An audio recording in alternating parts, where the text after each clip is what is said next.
travel costs is a business expense that sometimes, again, people don't really think about it, whether it be going to a conference, whether it be going somewhere to check something out for clients, for example.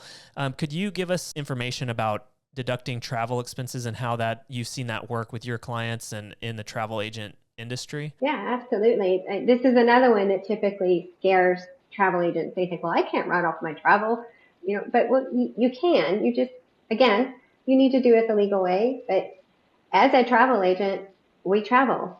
And all of us are always working, even when we take family vacations. We're always working. Again, I can't go take my husband and my grandbabies and go to Disneyland and write off the whole thing when I'm just being a pleasure. But I might go and observe it and do some site inspections at the hotel. And so my portion of that travel, of that trip, or I'm investigating all of the ways to get your tickets for Disney World, or all of those things, that is deductible. I'm researching for my business. I'm doing a FAM trip, which we call familiarization trips, and travel agents are all aware of that. We also do site inspections. So visit a resort, and I love selling all-inclusive and staying in all-inclusives in Mexico. So I've been to several resorts, done my research. We'll make appointments with the sales manager there.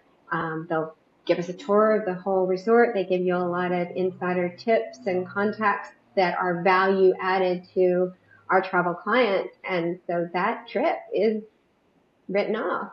Just to clarify, when it comes to tax returns, maybe you do have a trip that's business related, but it's also a vacation. You're kind of doing a little bit of both. So the way that would work is if there is a business purpose in there, your airfare is fully deductible. But in terms of your meals or your hotel stays, you're only going to be able to take the days that are related to business.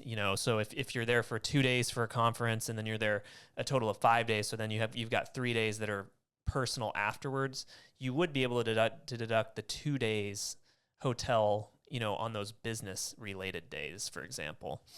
Okay, good point.